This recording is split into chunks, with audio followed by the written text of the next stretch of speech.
Hi friends, good evening, and this is your host Ankit Khanelwal, joining you from Delhi, India, and we have Kimberly Calhoun joining us from Raleigh, North Carolina.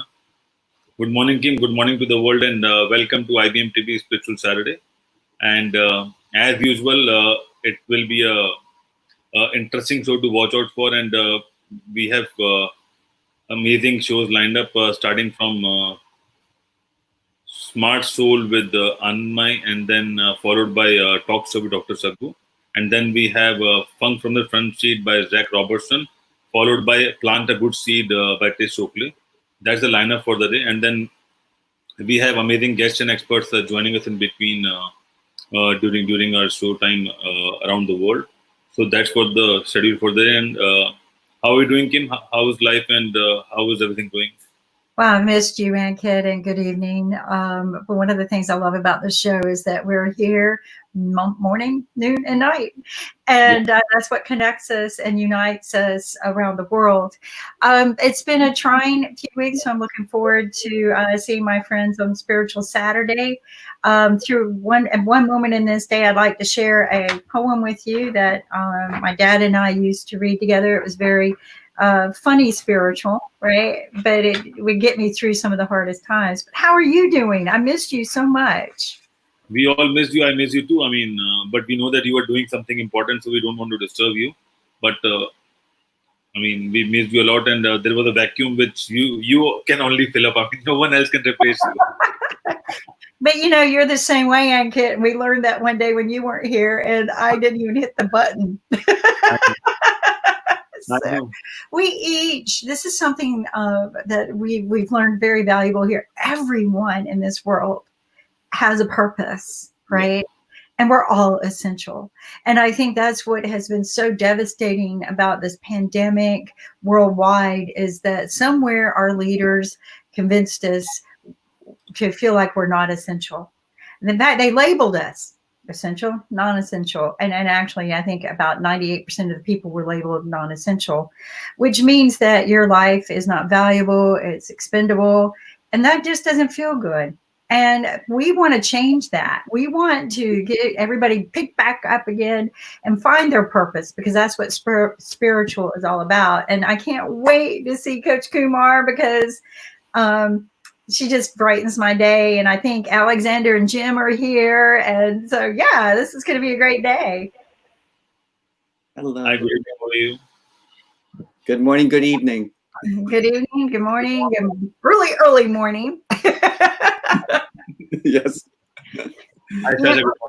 I want to share something. I got my lemon. I've never been one to be, I guess, a morning person, but I worked so many hours, kind of like Ankit, throughout my whole life that at times I've been known to be up 72 hours working straight through, which, by the way, I don't recommend ever doing because you will do things you look like you're doing like a normal human being, but you didn't mean to. So, but the thing is that we all push ourselves a little too much at times, and this is good to learn a habit, a discipline, even if it's once a week. My doctor's telling me to try to take 5 minutes a day, and sometimes I can't or won't. But once a week, find that discipline to bring your spirit back, and that's one of the things I love about this team is that's what we're doing. But yeah, I'm eager to get started and missed you guys a lot. Oh, Kimberly, I can cover for you, but I can't replace you. Oh, thank So you. missed. Thank you so much. You know what? That is one part, and I think we talked about this with Coach Kumar. That is one part about your spiritual happiness is being accepted, right, and being appreciated. And these words mean a lot. And I hope everyone realizes how much I appreciate them and their prayers and their support, not giving up on me. And, like anything in life, if you don't give up, this will be overcome. So anyway, but let's get some spiritual energy balls going because I tell you what, I've been doing those a lot. Whenever, Coach Kumar, maybe this is wrong, but whenever I start feeling stressed out, You know, I know breathing is good, but I just start doing my energy ball. It's really weird. And Not immediately, wrong. It's absolutely not wrong. Uh, Yeah. Energy ball is made because you to provide you the energy which you are lacking in that moment. So morning, evening, afternoon, before dinner, after dinner, whenever you want, you have your energy pill, and that's all. Yeah. okay. Hey, Aunt Kit, I'm real jealous with her background. It's so beautiful. I know. I know jealousy is not a good thing to have. I think it's her It background is is good. Jealousy Everything is is good, Kim. everything is good. Jealousy is also good if it is driving you to do something beautiful.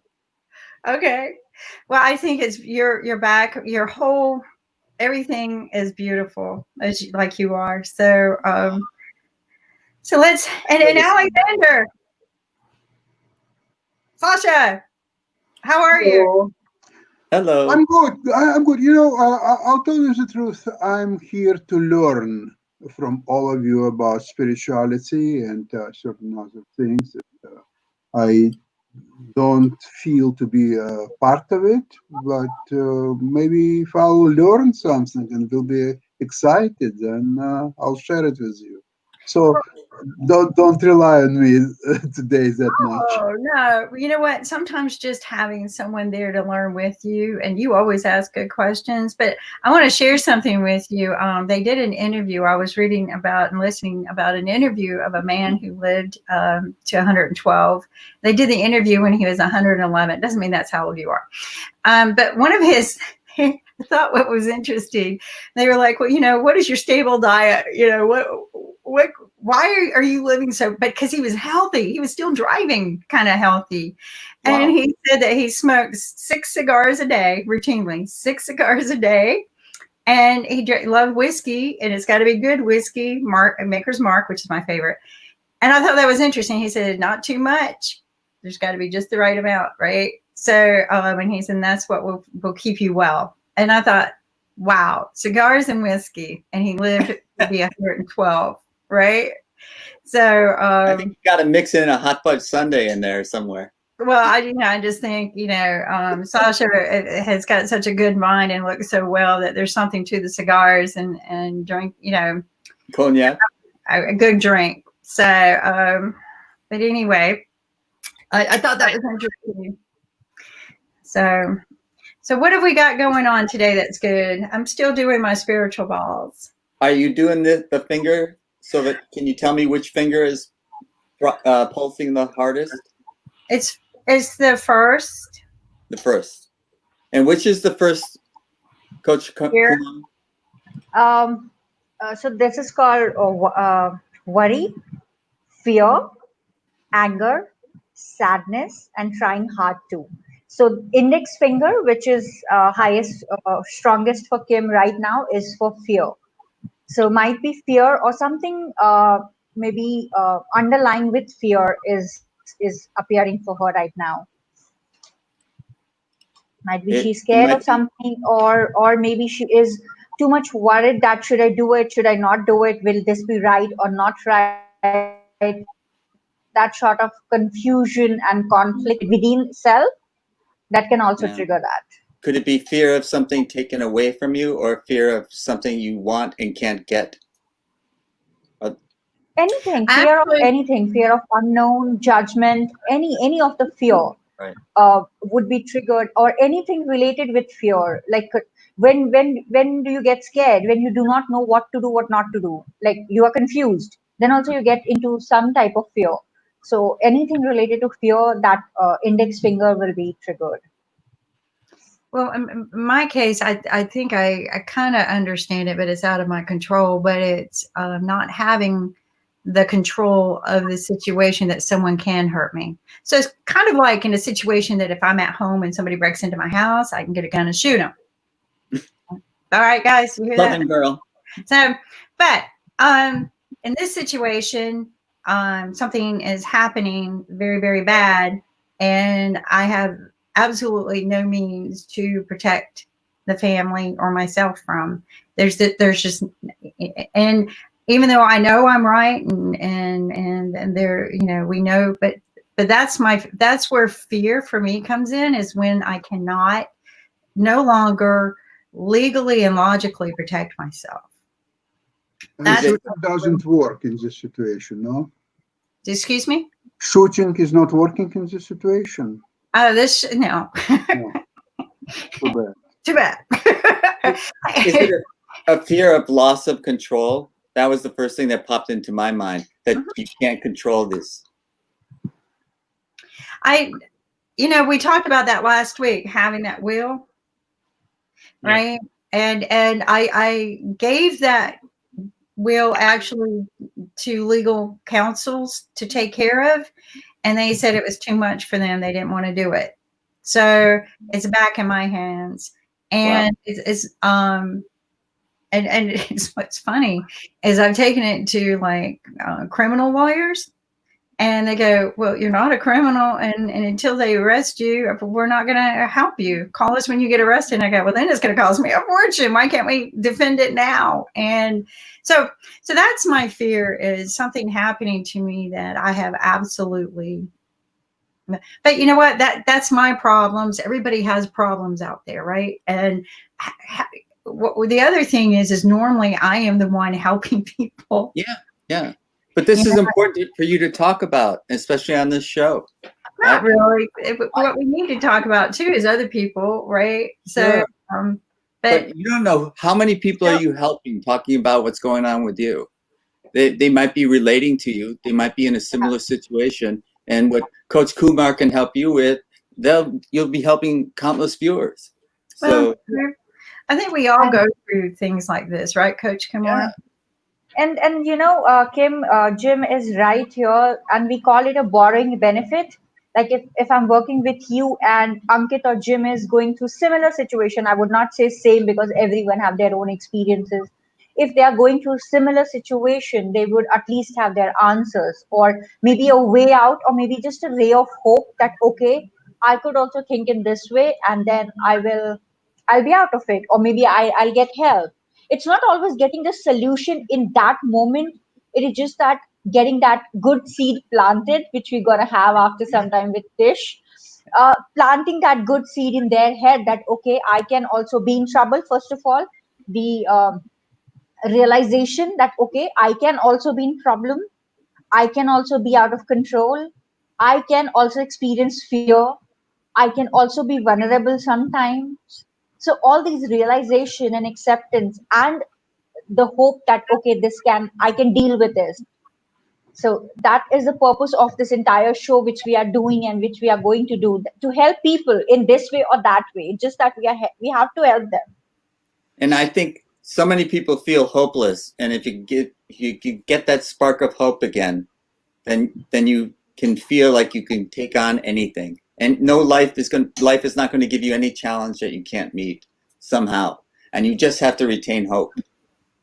Yeah. Well, and I think, hope has never been one of my tactics. If you've ever read my post, Yes, I know. I'm the one who says, I'm the one who says, okay, things need to be working this way. And so I like to know things. So again, there you go. You're asking me to rely on something besides my hand on the wheel. Where's Rakesh? He's the same way. I know. But, So, my darkest moments have been with the ones without hope. And if I could ever regain that hope, then I feel like I can, I have the ability to cope with whatever life is giving me. And, the other thing is Sasha has taught me that you have to have a stop loss. If you got a stock and it's going down, get out of it. So if you're in a situation, there he is, Rakesh. Hello. And we just spoke about you. Yes, your ears must have been burning. We were just talking about. Thank you. If you own a stock and it's going down, you might have to cut your losses and get out. So if this is weighing you down, maybe it's time to cut your losses and get out the most efficient way that you can with the least damage to yourself that you can. And I'm just talking on a spiritual level. Why? We've discussed a lot about investing in the last few weeks, and nobody yet pointed out that the most obvious benefit of investing is, especially when you do it yourself, you don't rely on other people. You don't care about other people. You don't have to accommodate other people. You don't have to sell anything to other people. You don't have to buy anything from other people. You do electronic, everything is done electronically. You don't have to even speak on a phone to anybody. So you're completely on your own. You're completely in control of everything what you're doing. You can plan a few months ahead your strategy and just execute it. And if you feel bored, you can go and play some chess on the internet or some other, or argue with your wife, or just do anything else. But other than that, it's a fantastic, fantastic way of controlling your life, really. But apart from that, Sasha, you need some money as well to invest. So what's wrong with that? Why I'm don't saying that a lot of people, they don't have additional money to invest because they want the money for their bread and butter. but they can always have a lot of money only if they think that way. For example, nothing It's all about prevents, mindset. but it's easy. Look, if you max your debts on the credit cards to a maximum, whatever you can, stop paying your mortgage and any bills. Just stop payments. Don't make any payments to anybody. Yeah. And at the end of the day, the house, nobody will take the house for next 3 years. You will still living rent free in your house. You don't pay any credit card, so your credit will go down. But you know what? Nobody will give you any money anyway. The credit is debt. No bank. Nobody will touch you. Okay, so you don't need the good credit. Forget about good credit. You have bad credit, and in 3 years' time, you will have to probably go to a court about your mortgage, and you will live still another 5 years in the same house because you will get a stay. It's your family home. You cannot move anywhere. You're on disability. Whatever else. Good lawyer will help you. Now, in 3 years, living cost-free, not paying anybody, you will accumulate, regardless what country you live. But in the United States, you can accumulate $500,000 easily just by doing nothing. In other countries, it will be less, so maybe it will be maybe $100,000 here and there. So that already provides you with a nest egg where you can start investment. And you know what? You do exactly that. Even if you are unlucky, at least you tried. Okay, so you will declare at the end of the day, you will declare bankruptcy. Your credit is bad anyway, so you're not losing really anything. But at least you tried. Why you put all your life complaining, I don't have money, I was born a poor black child, and I was so unlucky. Why do you need all this nonsense? Hey kids, don't try this at home. Sasha is a Just professional. fight. Okay? But it's I just have to share one fact, Sasha. In India, the situation are not similar to what you were saying, because if someone is having a bad credit or if it's on due on mortgage, we don't have that 5 or 3 years of cap. You have to wrap up things within 3 months. We don't have that much amount of time. And secondly, Really? when you talk about Indian stock market, only 3% of the population in India, as per the fact, invest in stock market. Only 3% in India. Really? Yeah. But So it's all now, yeah. Ankit, but now with internet, you can invest in US stocks and I understand. options.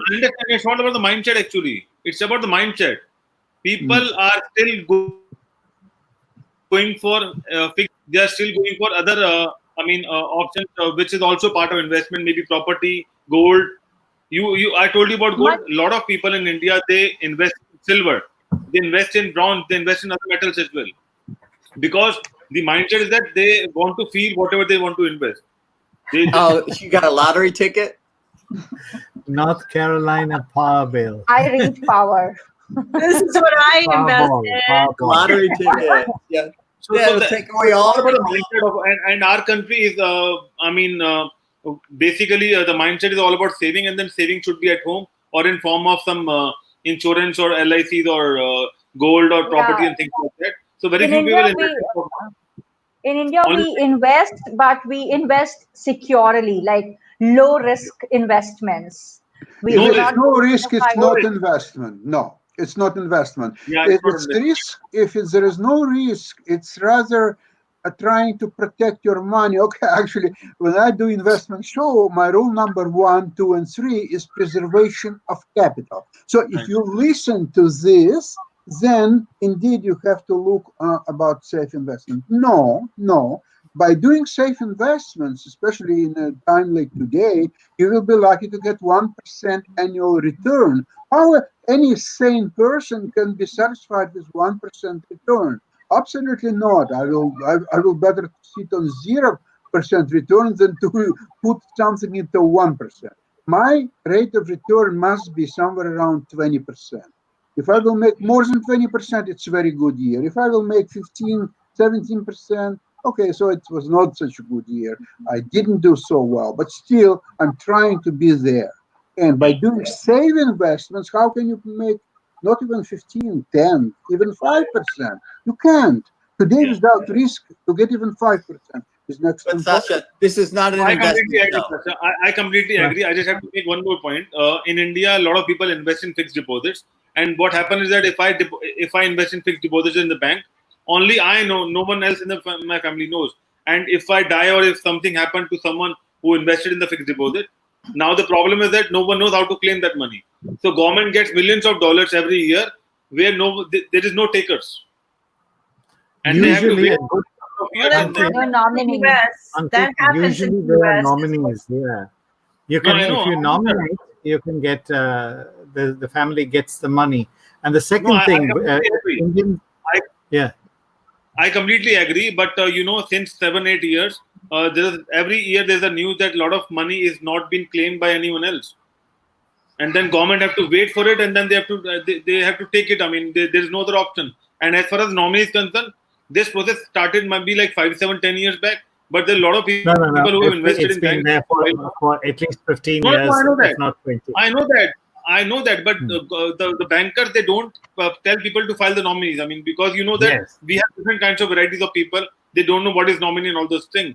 And when there is no nominee, so it's automatically the money is going to the government. Well, But I'll tell you. what I But wanted to that say can to be spiritual, Sasha, right? That's yes, spiritually Sasha, draining. That's yeah, spiritually draining. And if I enter yeah. into a contract with someone with no intention of paying them back, of meeting my obligations, it's a spiritual cost to me. It doesn't, you can't measure it on a balance sheet, but it is a True. spiritual cost. When I go into a contract with another entity, I am intending to pay it back, to fulfill my obligations. I cannot live my life any other way. Jim, I Forgiveness. would agree with you, but there are just too many cases when, let's call it, another entity may enter in a contract with you. And I don't know their spirituality, but quite often they don't keep their obligation to you. And as a result, you're suffering and your spiritual health is great, but you're out of the money. You see, and you have to balance things. You can't eliminate one side of the problem and ignoring another side of the problem. You see, I totally agree with the balance. And I have entered into contracts with others who have not paid me back. And there is no spiritual cost to me in those transactions. It's a financial cost, I agree, but there's no spiritual cost. I've made investments in people that did not fulfill their obligations, and I just chalk that up to part of life. That's going to happen. okay. So let's see your spiritual cost. If you can somehow some miracle way to monetize it, would it be equal to say $100,000, I can't put a price on it. a million? I cannot live without Okay. a spiritual life, and I can't put a price. It's like losing your king in chess, Sasha. What's the price of your king? 200 points.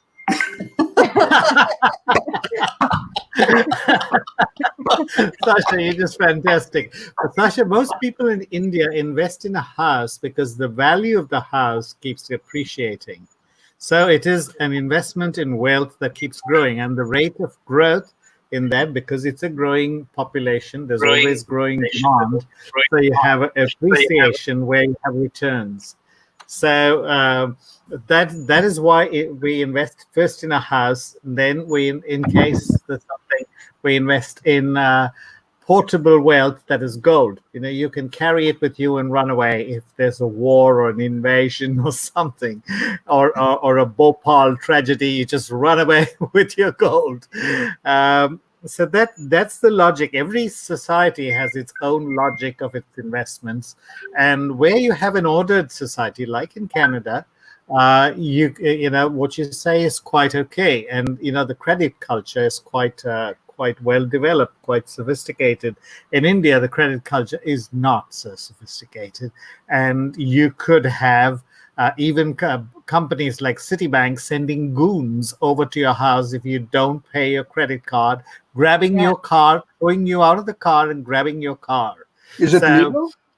it is not legal, but it's on the borderline, and there's no proof. Usually they handle it in such a way there's no proof of their illegality. So different societies, different rules.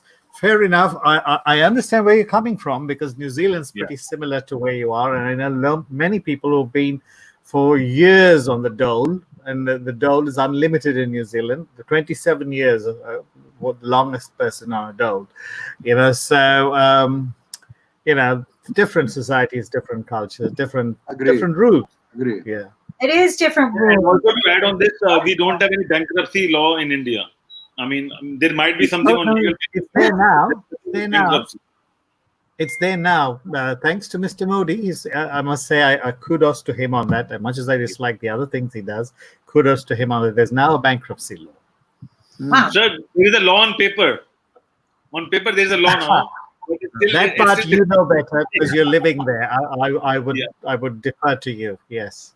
I would like to know because when we talk about these things, they're leashes to us, right? Everything. I mean, you buy a house, you become a slave to the house. You buy a car, you become a slave to a car, and these are things that we think are buying, security, safety, a roof over our head, shelters, and things like that. But there's a leash to every one of them, right? You couldn't have bought that house unless you have this huge mortgage, which it's funny because when I was listening to that 111-year-old guy, or listening about his story, he had had his house paid off back in 1945 and he's lived, how many more years since? So, way back in the day, the houses didn't require such a mortgage to buy that were good houses, right? But we now put ourselves into so much stress to own. That means I think there's something went wrong in our society from 1945 to today. It's the bank window.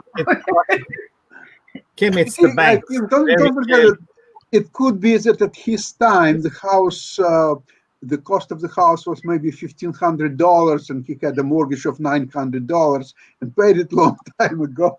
That's quite possible. But I was listening to a fantastic presentation. I forgot who was the author.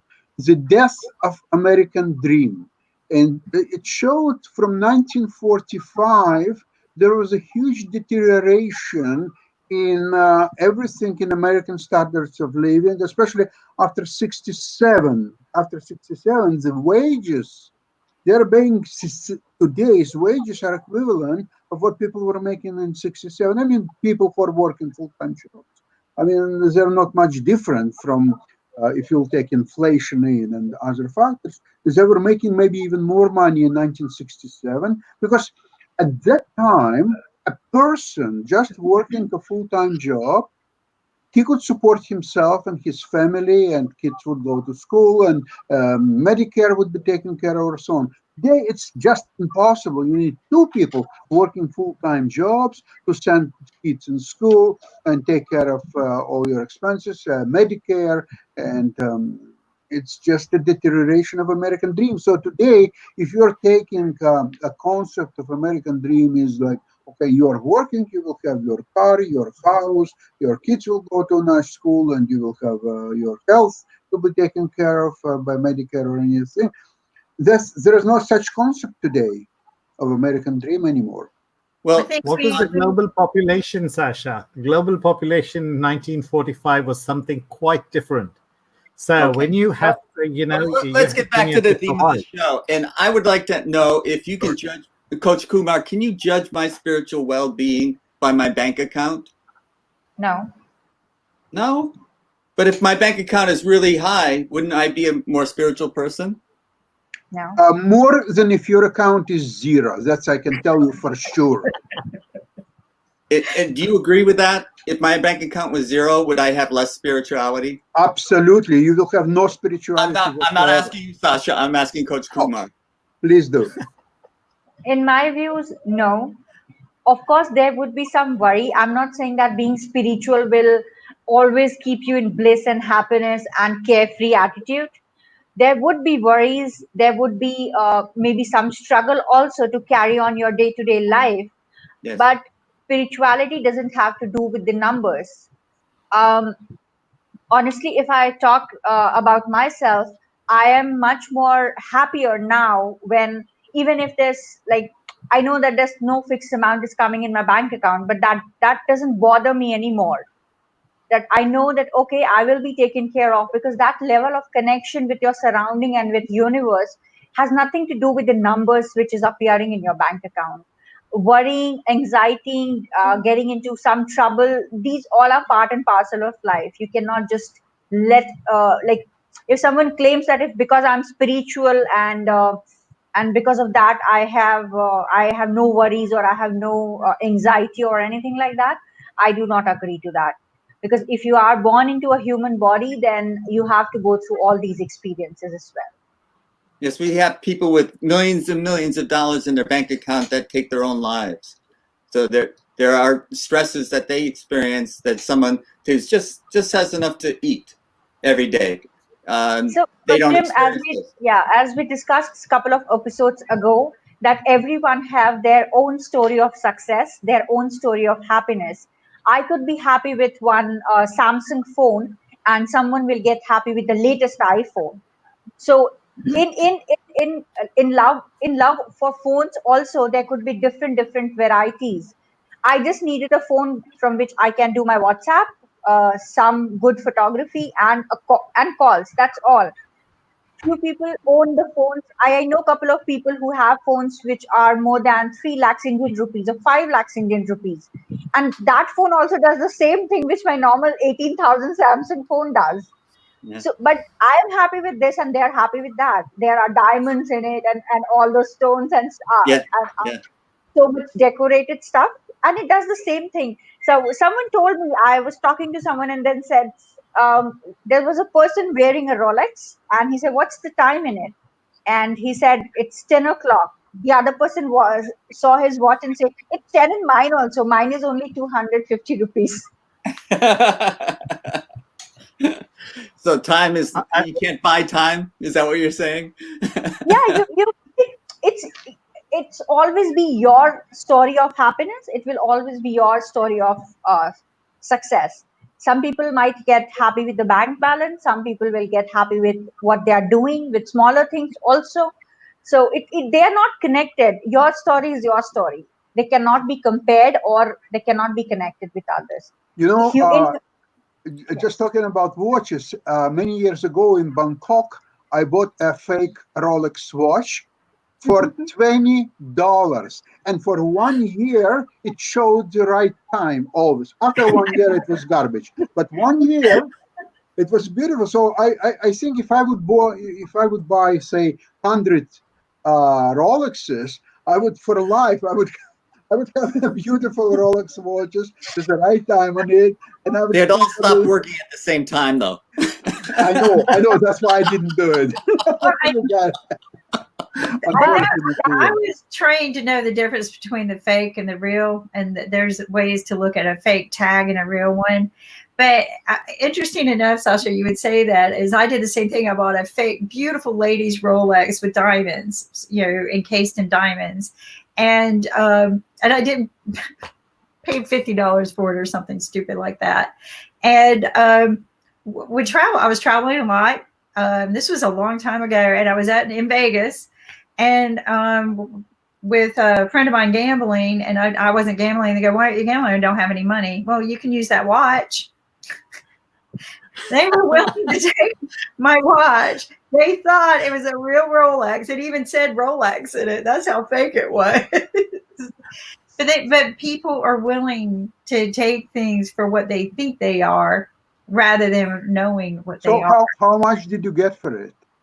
I didn't sell it. I honestly, Sasha, I'm scared to death to get busted for fraud. So I would never ever do that. We see my career was so entwined with the federal government, and I was always too scared to cross that line. I thought about, trust me, I was this close. I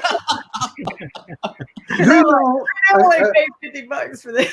Kim, but do you know what is the best business in United States on profitability? There are several measures, but one is very important, is return on investment. Oh yeah. You know what's the best business on return on investment?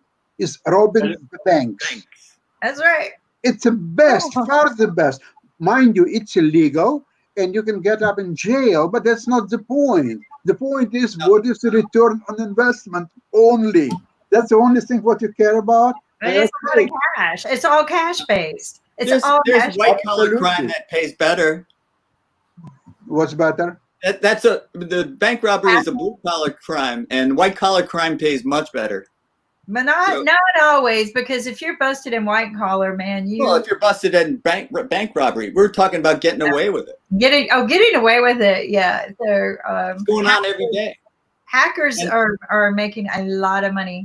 These people are unethical. They do not have good spiritual lives, but they are making a lot of money. So what do you by a good spiritual life? What do you mean when you say a spiritual life? What do you mean? What exactly is the spirit you're talking about? Spiritual feeling. Anybody to explain? I would like to explain, but I'm going to defer to Coach Kumar. He's our expert. Was that question for me or Jim? Yeah, it was just you. It's for anybody, because this is my experience. It's a question to anybody who is able to answer. Okay. Anybody. Spiritual. So, me, but I don't have an answer.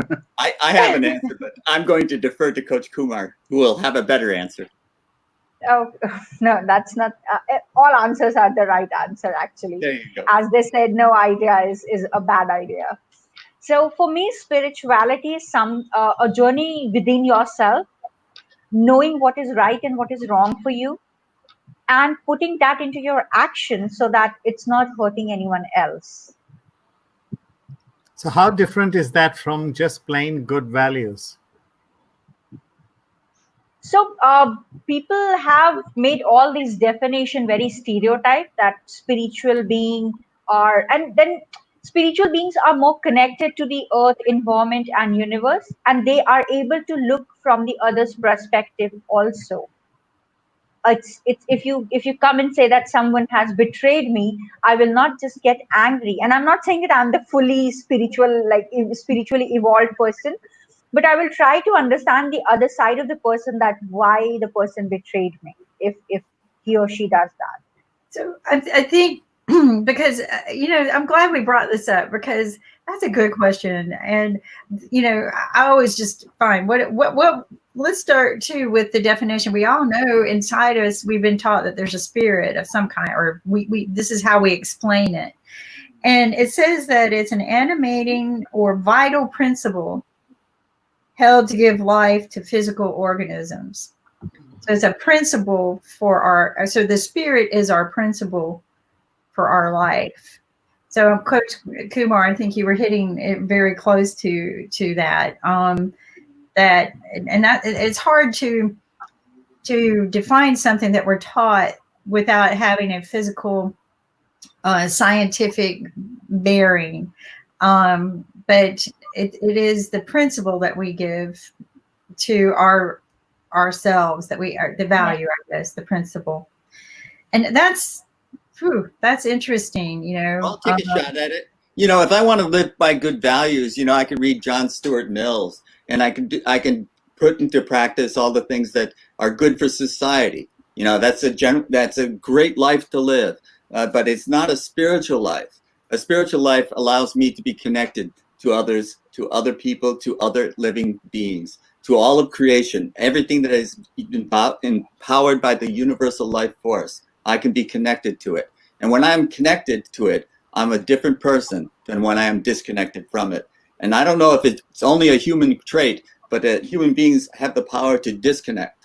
And we can disconnect from this universal life force, and we can suffer. We can have pain and suffering in our lives, even though our values are good.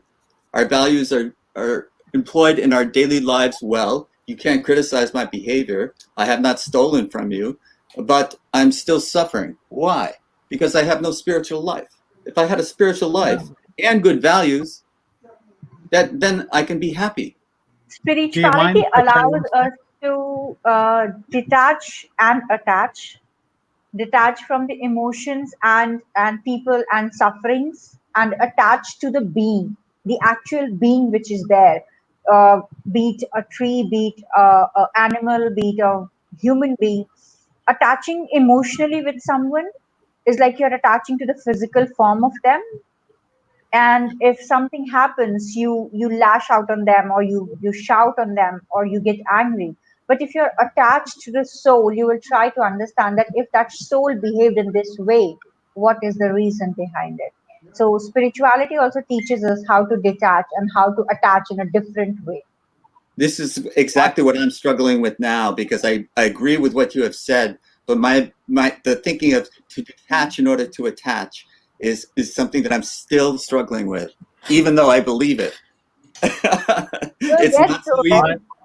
I'm just trying to get my mind clear, because I'm a physicist. So when you say attach and see, I look at circuits and connections and things like that. And I've seen videos of animals. You know, there was this gorilla or something into his enclosure. A little boy fell in, and the animal did not harm him. It came close to him, but did not harm him. I've seen other videos of animals helping one another. Yeah. Animals actually, strange animals, you never think they'd be friends, but they're really close. A dog and an elephant and things like that. Yes.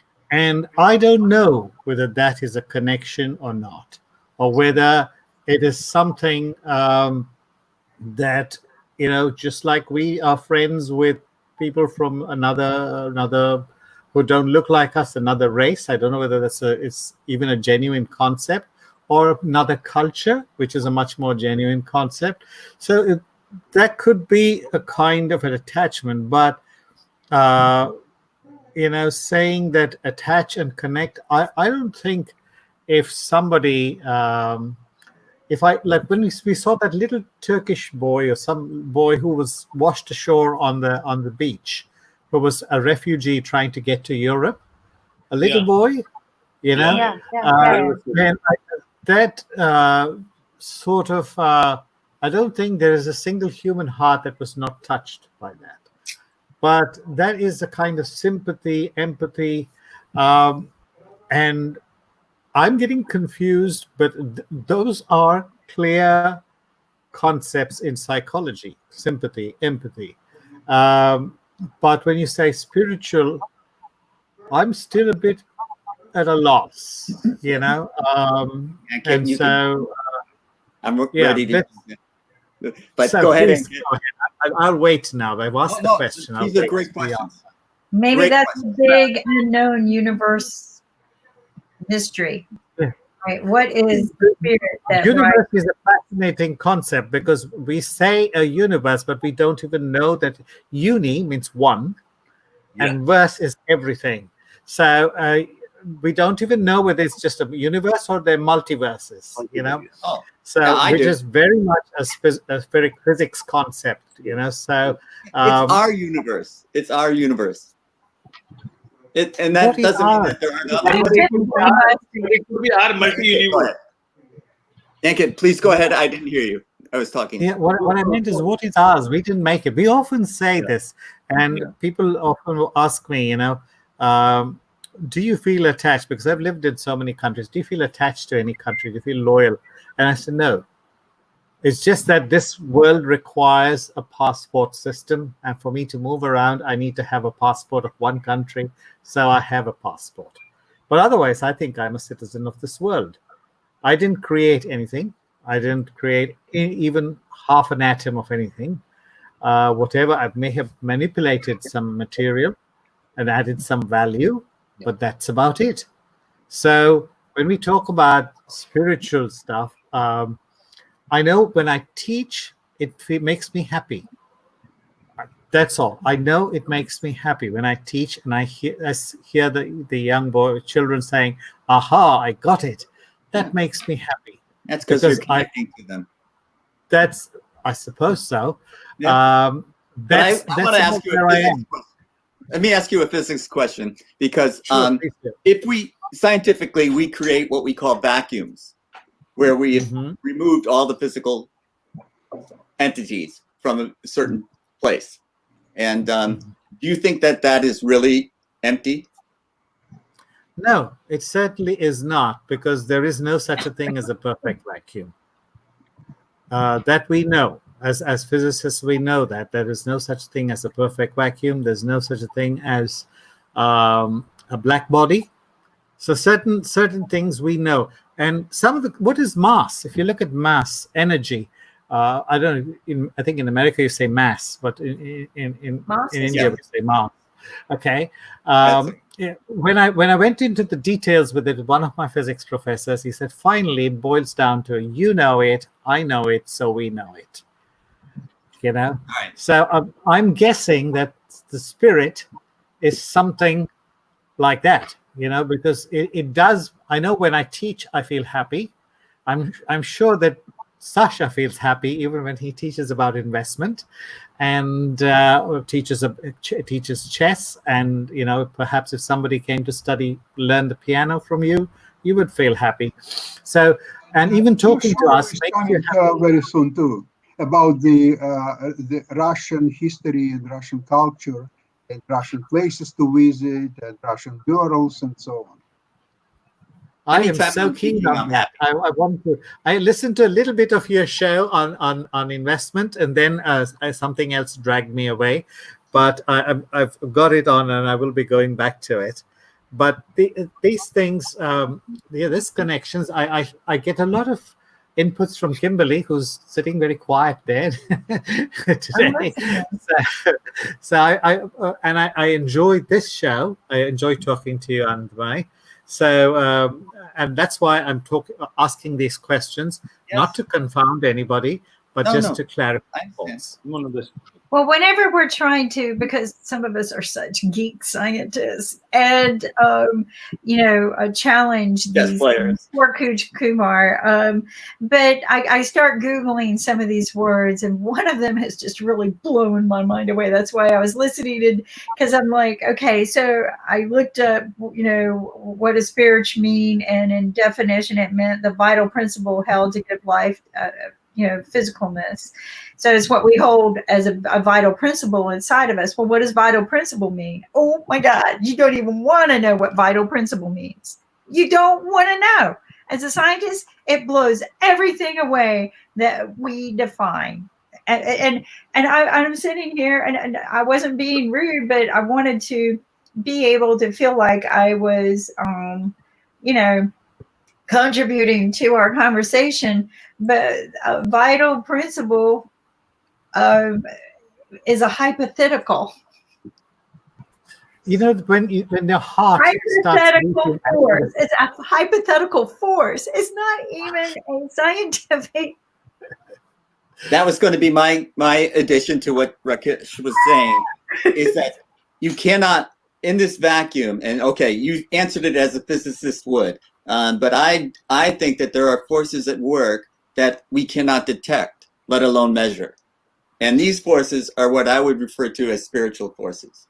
And these forces are present in that vacuum. They're present everywhere. They are universal in the sense of all that we know of this universe, that it's throughout it. It's in each and every one of us. It's in each and every living thing. And I believe that this spiritual presence was part of the source of our creation, the Big Bang. May I ask you, Jim, it all sounds wonderful. What physical experiments were ever established this theory that spirits exists in everybody's body and everywhere and so on? Do you rely on any physical experiments? We do there not. were experiments Yes, done. there are. Nothing was Yeah. clearly found. But let me tell you this, Sasha. When we were formed in your mother's womb, your first heartbeat, what started that first electrical impulse, even today, doctors don't know. So who knows? Maybe it's connected, maybe it's not. I have no idea. But I was talking to a good friend of mine who is a doctor, and he was saying that, that very first heartbeat in your fetal heartbeat, what sets it off, nobody knows. We don't know the physiology of that. Well, but that's the So same thing in animals. it's the same with animals. It's They're mammals nature. just like us. It's a nature, basically. We don't know 100% the nature, but That's if you're the looking through the epithet. prism of physics and physical experimental to look at the spiritual, you're asking the wrong question. You've got to turn that telescope into a microscope. And I think when you try to say, well, you can't show it to me, then it does not exist, I think you're making a fundamental error. And this is interesting because I think this is where a lot of the mysteries lie. It's probably different for each of us. Maybe some of what unites us, connects us a lot, is our principles, right? I think principles are defined different for each person. And if we're saying that the definition is true, that our principles are our spirit, or the vital principles make our spirit, then maybe that's what unites us, just like minds kind of gather together. And I wanted to add to this conversation. We were talking about the animals, right? And they just instinctively go help people rather than kill them. You would think this animal would kill them. The first thing, some animals actually killing people and enjoy it. It depends what animals you're talking about. Right. But I always very few animals will kill for the enjoyment. They will kill you because they're hungry. Very few. That's true. Except crocodiles. Crocodiles will kill you just to enjoy it. I don't know on what basis you're saying that, but I'm deferred. Sasha was a crocodile in a previous life. thing I fear in life, and they actually don't have a spirit. I've come to learn that. But the difference, I think, is what we're working with here is that, and I always think about dolphins. They always come to human aid. If they're around and there's something in danger, a dolphin just instinctively has always come and lifted a person up and carried them where they needed to be. Saved them from sharks. You're always hearing about this. And what causes that, right? What causes that principle to be inside of that animal to just decide, oh, I'm just going to do this, right? I guess they're spiritual after all. I guess they are. Definitely not a crocodile. I think we're all bound by the same things, and we have this fundamental energy. And I said, when you create a vacuum, there's still a force in that vacuum, even though we can't physically detect it. And Sasha asked, well, have you run a physical experiment to detect it? And the answer is you're not supposed to run a physical experiment to try to find something that you cannot detect physically. So this is the quandary that we're in, because we made so much scientific advances. In the late 1900s, we thought we were solving everything. And then Einstein came along and threw everything up in the air again. And all these scientists who have been teaching this such a lovely person, Einstein. Pardon me? I'm sorry, Rakesh. Einstein's such a lovely person.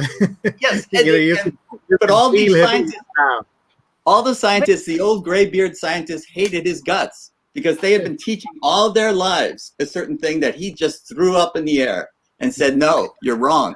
You have to think of it this way instead of that way. And so this is the thing. When you're talking about spirituality, you cannot say, well, where is the physical evidence of this? You cannot think like that. You're thinking in an old-fashioned way. You have to think in a different way. You know what? You can't force people to think on a certain way, basically, and everyone has their own spirituality and spiritual exercise, and everyone has their own spirituality in terms of what they believe in. According to me, if something which is peaceful, something which is gives me happiness, which gives me happiness to my near and dear people or family and friends, for me, that's spirituality. And also, what I believe in that if I can spend like 10, 12, 15, 20 hours alone and connecting myself to the nature, that is spirituality for me, because generally people practice and would like to practice spirituality alone. They don't want to do in groups. So if you can sit alone, if you can do meditation alone for long period of time, for me that is spirituality. And also spirituality gives you a lot of energy and power to connect to the nature. And if you're able to connect to the nature, I think you are spiritual. And then after spirituality, we have topics like spiritual exercises, spiritual values, and spiritual science, and all those things. What do you? So I would like to understand and ask my viewers and panelists, what do you mean by spiritual values? Okay. Okay. I've been talking, just a minute, Sasha. I've been talking about as a first-year student, and I want to defer to the professor. So, Coach Kumar, why don't you take that question? What? So I was about to say this, and I wanted to conclude this discussion because, as Ankit said, we all have our own definition of spirituality. We all have our own principles of spirituality. It's the energy which connects us, and as Kim was saying about dolphins, the only thing which makes us different, like the spiritual people and non-spiritual people, there's only one thing which differentiate or which divides us is consciousness. Yeah. If you are into your consciousness in what you are doing, there are people who are not conscious and who are doing heinous crimes, but they say that, okay, killing someone is making me happy. But that is not spirituality, because that is not conscious. That is not the consciousness is not there. And as Kim said, the dolphins, they are consciously evolved. And if they see someone in danger, even the chimps, if as Rakesh was saying that a kid fell in the cage and the chimp came to help that child, it is, if in science you will say that's the instinctive behavior. But if you talk on the energy level or on the spiritual level, that's the consciousness that I have to save it. There are a couple of videos going on that a mother, a labor who works at a farm, she just put her child in a swing at on a tree, and the child was crying out of hunger. A monkey came and started just swinging the swing for the small kid, and it was just looking very curiously at the child, that why this child is crying. So it was not that the monkey could feed that small child or something, but it was conscious, and it felt that sadness. So nobody knows that if monkey understands the crying or maybe smiling of human being, but he sensed that the child is hungry and the child is crying. So there's the consciously evolved being, whether it's animal or human. So they practice spirituality and they have their own definitions and principles to it. Interesting. You know, you've just lit a bulb for me, because what you said is that the monkey could hear the baby crying and it came, and that's communication, right? So the monkey heard and the monkey reacted. That's communicating. The monkey heard the baby in stress, right? Just like probably the dolphin hears a human in stress. Yeah. So there's some kind of communication involved in this consciousness that drives nature to react the way it does, and creates the difference between what we would define as spiritual versus. This is a very beautiful story, Kim. I do not remember exactly the reference from where I read it or I heard it or I saw it on the television. There was a lady, a pregnant lady, and she was swimming in the ocean with her husband, and her labor pain started. Suddenly, from somewhere, a couple of dolphins came and they started surrounded her and started moving around her in a circle. And they made a different type of sound which scientists are still investigating. that has reduced her labor pain, and the birth was so smooth and seamless that even scientists are like digging into that, what frequency the sound was, how could it calm the mother, how the delivery was so smooth, and that too into an ocean. So who knows that what was going in dolphins mind, but they were just communicating through energy. It's just the energy which talks, and we always keep talking about it, that energy is what we communicate through. Sitting here in India, if I can just close my eyes and I can communicate with Kim, if she is in that same energy vibration, or I can communicate with Jim or Ankit, who are sitting into different locations. It just, how does the telepathy work? Is there any scientific evidence to it? No, it's just that two people in same frequency or same um, communication, you say the vacuum of communication, if you talk scientific, if you use scientific words, they just know it. You call someone and just say, hey, I just picked up my phone to call you up, and you just called. How does that happen? It's not coincidence. It is not coincidence. It's the energy which is talking, It and we is. all are connected through it. You know, it's weird that you say that. I can't count the times that, you know, the deja vu, the meeting somebody and go, wow, I know them. Or just like you said, I picked up the phone and the other end was my sister, and I do it all the time. Like, we were really connected before she got married again, for whatever reason. We were really connected there for a while. But no, I think your souls do connect with people out of need, maybe for survival. I think that, you know, if I've got to dig now and figure this out. This is going to drive me crazy.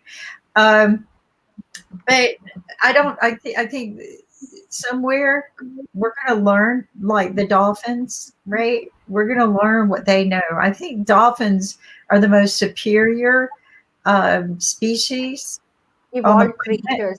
I've Yeah. always felt it. I know people They've have got a said bigger brain than us. what? Their brains are bigger than ours. Yeah, their brains, but they communicate better. I've been in a lab. Always the They physicist. had a lab at in Disney World at one time. I don't think they have it anymore, but they had a lab where they would research and the communication and the learning, and that these dolphins, they were go, oh, we're training them, they're learning. And I'm like, no, I think they're training you. But Well, Kimberly, you remember saying to somebody, you know, we're on the same wavelength. You know, yeah, what does that mean? We can't measure that. no, we can't. But I think it You just feel means that. on that one item. That one item we've connected, right? There's a wave there, and we've connected. I Yeah, think it's all energy. It's all vibrations, and you know, the universe has its own vibration. And when we're You connected with know, the I have a very recent and a very sweet story to share, as we all are talking about vibration. So my brother, he's in US right now, in Iowa States, and he was looking for a new house because his lease is getting over, and he's searching for it from last couple of days, maybe 2 weeks or more. And every day I would hear to him that, okay, I went to see this house, these are the pictures, this house is good, that house is not good, and all that. And I was just listening to it. and And yeah, I was just listening to it. And then yesterday I saw him in. So what happened day before yesterday? He went, he saw a house, he liked it so much, and yesterday he wanted to go and sign the lease. But somehow the owner lent it to someone else. He leased it to someone else without informing my brother. Yesterday when I was talking to him, which was his morning and my night, and he was in too much of stress and anxiety. And then somehow something I felt in my stomach, and I just closed my eyes and said, today you will get what you want. And you will not believe he signed his lease yesterday. He messaged me at 1 o'clock at my time, India time. It was his afternoon. And he messaged me, are you awake? And I was sleeping. So I spoke to him today morning. And he said, I don't know how it happened. And he was also worried about the transportation, because everybody shifts on 31st of July. So there was a scarcity of the trucks and other people who helps. He got the apartment in the same building, like in the same block. He just have to come from one block to the other block. That's it. So he wow, can do it by hands also. He do not need a car or the truck or any other person. So this is how the energy talks. I did not know who the landowner was or the flat owner was. I just prayed and wished that okay, he gets what he wants, and that happened. I have a question. I'm trying really to absorb a lot of what you're saying. Would it be fair to say that people are divided into three categories? Those spiritual people, those non-spiritual people, and mean-spirited people. Is that correct? No, No? I like it though. I like it. But I would like to do more research on these three categories. I'm writing them right I down. love it. I love it. But why? But Sasha, there could be people who invest, who don't invest, and who invest little money. That can be a possibility. Or but I'm not I'm not sure about the spirituality. You know, and you know, there risk, you know, in life, and I think that's something that Sasha was saying, that there's no real return unless you're taking risk, and I hear that a lot too from one of my colleagues who, you know, says that, you know, we all have to take risks sometimes and do things to get that return in life. And it's amazing what we do to find happiness and joy when it might just be there without having to do anything. But Just you know, detach. when we have these things, we need shelter, we need food, and we need these things to make us feel comfortable or to live by, to survive. Well, And it's the first level of Maslow pyramid, food, shelter. I mean, everybody needs it, and nobody denies it at all. I'm not suggesting stop. Remember, I said stop paying mortgages, credit cards, and everything else. But I did not say Stop you don't eating. need shelter and you don't need food. In fact, you need very good food and good drinks and good cigars, and that's the only way how